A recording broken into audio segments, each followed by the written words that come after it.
Well, the Eagles' worst nightmare just came true against the Cowboys, as Philly's offensive struggles finally caught up with them and resulted in a collapse of epic proportions. And for Kevin Patullo, this might have just been the last straw for Eagles fans. So let's break down the offensive woes, plus some injuries on defense might have just forced the Eagles' hand to make a long-awaited move, but how likely is it? Meanwhile, the Birds caught a major break on Lane Johnson, while other changes could be coming after this horrible Eagles loss. So let's break down everything from Philly's collapse versus the Cowboys, starting right now. Well, I guess it was only a matter of time before that happened, as the Eagles' 4-game winning streak has officially come to an end, and shocker, Kevin Patullo and the Eagles offense blew it, as Philly was up 21-0 early against the Cowboys before they completely fell apart, as after their first 3 drives, the offense simply could not get anything going, as penalties, mistakes, bad execution, and some absolutely horrible offensive play calling and scheming from Patullo and company all caught up to the Eagles in this one, and throw in a few uncharacteristic turnovers and a few injuries, and the Cowboys had no choice but to come back and make the Birds pay. I mean, the Eagles did just about everything that they possibly could have to lose this game, and that's exactly what happened, as Brandon Aubrey hit the 42-yard game-winning field goal as time expired to knock off the Eagles 24-21. What the hell was that? I mean, that was a complete disgrace on your behalf. Not only is this loss horrible just because of how embarrassing of a collapse it was, but it also potentially just cost the Eagles the number 1 seed. As after the Rams' dominant win on Sunday Night Football against the Bucs, the Birds dropped down to the 2 seed in the NFC and sit 1 game behind first place. Now, yes, there is still a lot of season left, and not saying that things can't change, but this loss definitely just made their path to that number 1 seed a whole lot harder. And it also makes their game coming up on Friday even more crucial, as the Birds are going to face off against the Bears on Black Friday, and with both teams sitting at 8-3 on the season and number 2 and 3 in the NFC respectively, it's going to be a huge game. And for the Eagles, another loss would drop them even farther down in the standings. So yeah, safe to say it's going to be pretty important. And for the Eagles, they're on a short week, so they got to find a way to flush it, move on, and respond. Get up. Just got to get up, and we got a short week. We didn't do things quite well enough tonight. Give them credit, and then get up and get back to work. You got to flush that game. We got to learn. You said on the short week, we got to flush it. We got to learn from it. You got to grow from it, and you got to have those hard conversations with yourself first. Look internally, because that's the only way we can continue to move forward. Is just look internally and really hold yourself to a high standard. Not too worried about this group. Not too worried about it. Obviously, it's things that we want to get better with, things that we're going to talk about and discuss. But overall, as a group, you're not worried about it because we got men in this room who wants to be better, wants to, put it on themselves, and so. I kind of know how we're going to respond. I know the team that we have. It's not our first time losing. I feel like the team that we have is we're going to respond, and we have Chicago, so just get ready for them. Now, in order for the Eagles to actually respond on Friday, they're going to have to learn from what actually went wrong in this loss. And, there's a lot of things that you could point to, whether it was the penalties or the mistakes or the turnovers, which we'll get to in a second. But I think easily the number 1 thing that comes to mind is the Eagles' offense in general, and more specifically, Kevin Patullo's play calling. I mean, how in the world do you put up 3 touchdowns and 21 points in your first 3 drives and then go scoreless for the last 41 minutes and 30 seconds of the game against one of the worst defenses in the entire NFL?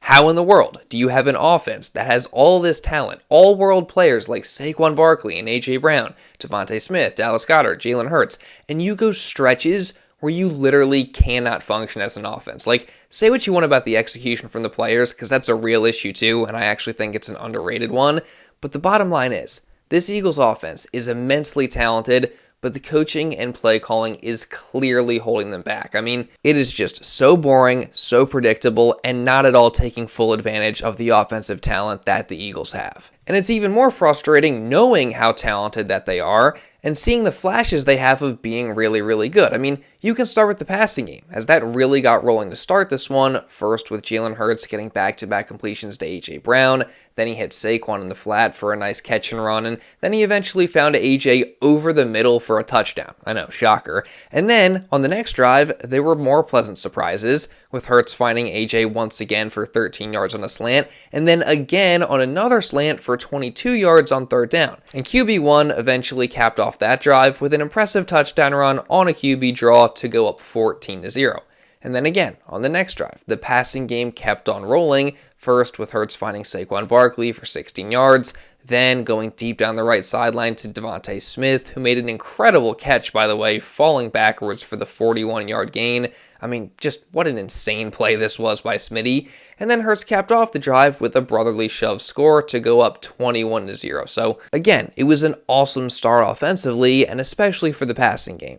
But obviously, we know what happened after that. The offense in the passing game fell apart, A.J. Brown stopped getting the ball as much, and the Eagles didn't score for the rest of the game against the defense that has given up the second most points in the entire league.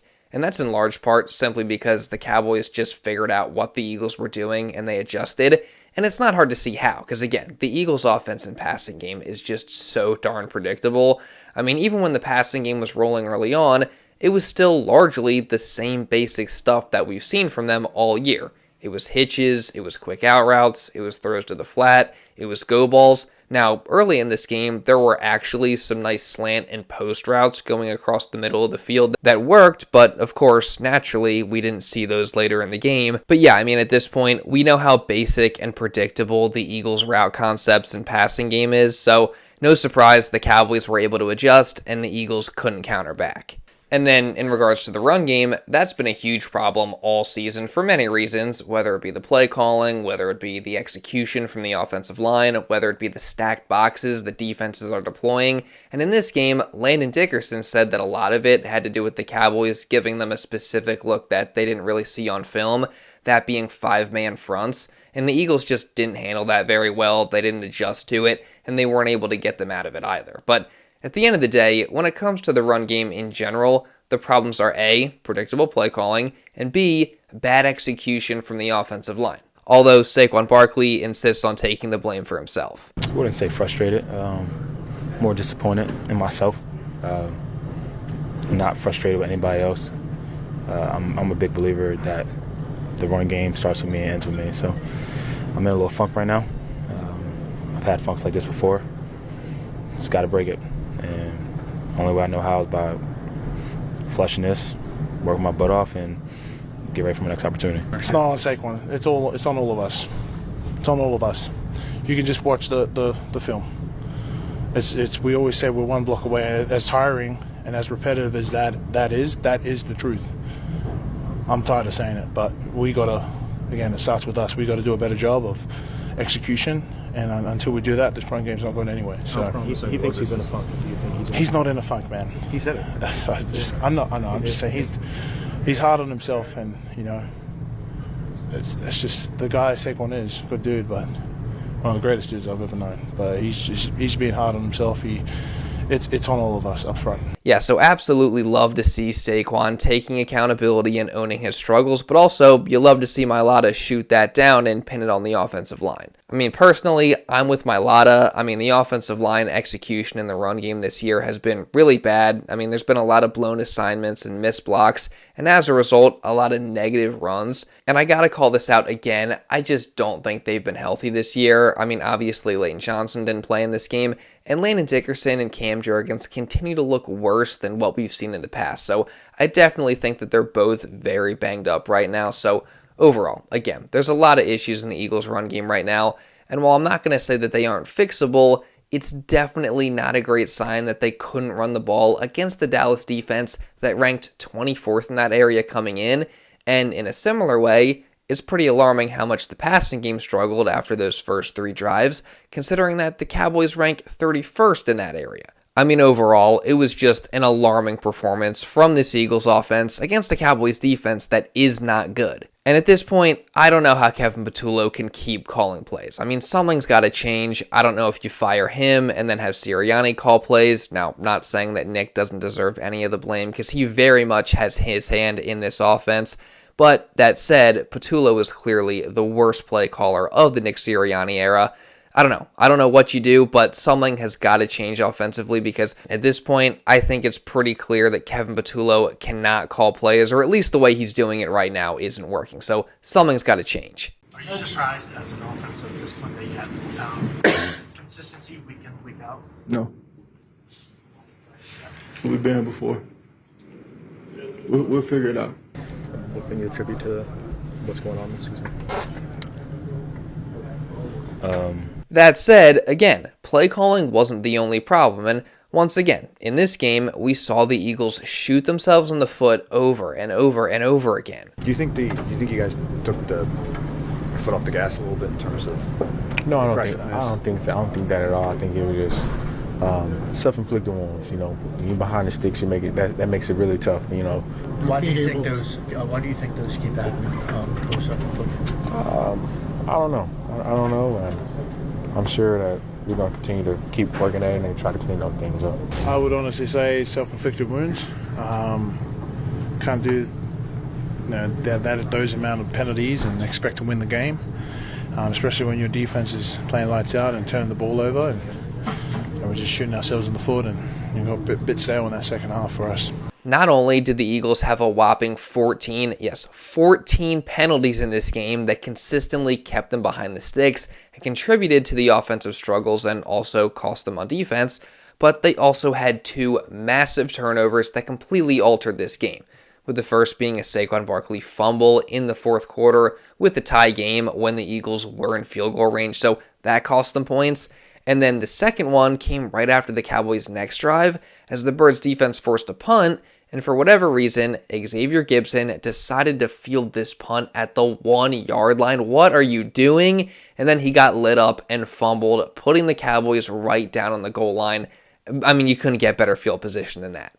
And by the way, as Brandon Leak out and pointed out, why in the world is Xavier Gipson, who was cut by the Jets for fumble issues, returning punts, while you have Britton Covey, who was one of the best returners in the league just a couple years ago, sitting on the practice squad? I don't know, just a thought.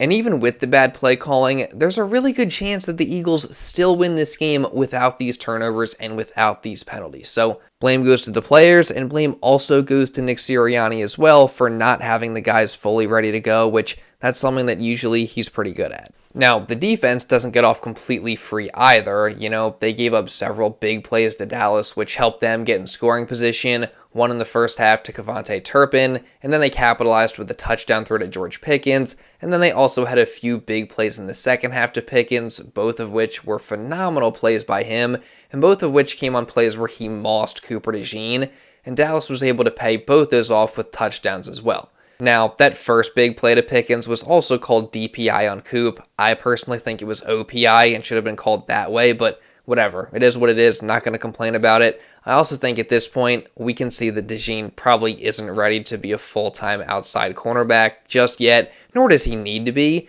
But obviously, he was only put in that position because of the injuries the Eagles suffered in the secondary. One to Adoree Jackson, who was kind of getting cooked in this game anyway. He went down with a concussion, which then forced Coop outside. And then I think the most crucial loss was safety Reed Blankenship, who left the game with a thigh injury. I mean, he's obviously the leader and quarterback of the secondary, so without him, things just kind of seemed really out of sorts. And they also missed his play as Sidney Brown came in and replaced him and gave up some big plays. And unfortunately, rookie safety Andrew Mukuba also went out at the end of this game and was later seen using crutches and wearing a walking boot. So seems that he could possibly be out for a bit, and we'll see Sid starting again, which, based off the way he looked in this game, I don't love that. And definitely not good that Mukuba and Reed are injured, because now the Birds are really thin at safety moving forward if both have to miss some time. And actually, breaking news here on Monday, Ian Rappaport is reporting that Eagles rookie safety Andrew Mukuba has suffered a fractured ankle and will have to undergo surgery to repair it, and it will be determined during surgery if there is still a chance for him to return this season. So obviously this really sucks. I mean, Mukuba was getting better and better as the weeks went on, so to now lose him for a while, possibly even for the season, is a huge blow to this Eagles defense and secondary, and now that's going to force Sidney Brown to start for the rest of the year. And in fact, say Reed is also out for this game on Friday, that leaves Philly with just one healthy safety on their active roster. So that'll either force them to play someone like Cooper DeJean or Michael Carter at safety, or it could force Howie Roseman's hand to go out and make a move to sign somebody. And in that case, the one name that comes to mind is obviously Justin Simmons, who has just been sitting and waiting in free agency all season long. He's obviously played under Vic Fangio and Christian Parker and had a ton of success. He said that he'd love to play in Philly. He said that this offseason, and now might just be the best time and the time where something like this could actually happen. And honestly, with Mukuba possibly out for the year, I feel like this is something the Eagles actually have to seriously consider now. But overall, for the Eagles defense, I'm not going to beat up on them too much or blame them for this game at all. I mean, they single-handedly won the last 2 games for the Eagles. They were dealing with injuries in this game, and they even gave the Birds a chance to win this one by getting multiple clutch stops, including one after Gibson's fumble that literally put the Cowboys right on the goal line, yet they gave up no points. And they also had many other great moments throughout the game. So, can't blame the defense. This one is 100% on the offense and the coaching staff, no question about it. I mean, to blow a lead like that, up 21-0, is just inexcusable. I mean, it was an absolutely embarrassing effort. And what's even more frustrating the next day is hearing Nick Sirianni have a press conference and not just defend Kevin Patullo, but even say that he did a good job. And then when he was asked if he would consider maybe changing play calling duties, he said that he hasn't even thought about it. So looks like no changes there. And honestly, if it's up to Sirianni, that is no surprise because we know him and Kevin Patullo are like best buddies. So that really is super frustrating. And as much as I love Nick Sirianni, a big reason for this loss is him. And a big reason for the offense's struggles this season is him. So, I'm not in the same boat as a lot of other people saying we should fire him because I think that's a big overreaction. But this has been a trend for years now where the offense has looked lackluster and simple and predictable and boring because largely this is Nick Sirianni's offense. So again, just something has got to change. I guess if there's a silver lining, though, it's that they do have this quick turnaround and are going to have the chance to bounce back against the Bears on Friday, which we'll talk more about that matchup throughout the week. And the Eagles also caught a major break in regards to Lane Johnson's injury, as of course, we were waiting on word as to whether or not Lane would need surgery on his foot to heal a Liz Frank injury that he suffered last week. And surgery, of course, would then mean shutting him down for the rest of the season. But Jeff McLean reported on Saturday that not only will Lane not need surgery, but he won't be placed on IR, as there's actually a good chance that he could return within 4 weeks, which is quicker than the initial 4 to 6 week timeline that was laid out. So definitely great news that Lane could be back quicker than expected. I guess that's definitely a sliver of hope that we need right now. But again, that loss to the Cowboys is just absolutely terrible and inexcusable. So you can give me your thoughts down in the comments below. Do you think the Eagles should fire Kevin Patullo? Who do you blame most for this game? Again, just give me your thoughts down in the comments below. And if you did enjoy this video and you want to see others like it, other Eagles coverage coming throughout the rest of the season, then make sure you subscribe and you turn on notifications so you don't miss anything. And also leave a like down below because it really does help me out a ton and I would greatly appreciate it. Let's see if we can get to at least 500 likes today, and also hit the hype button because that helps me out a ton as well. And if you do want to watch another Eagles video, you can check this out right here. And now with all that being said, that's pretty much all I got for this one, guys. So thank you all so much for watching, and I'll see you in the next video.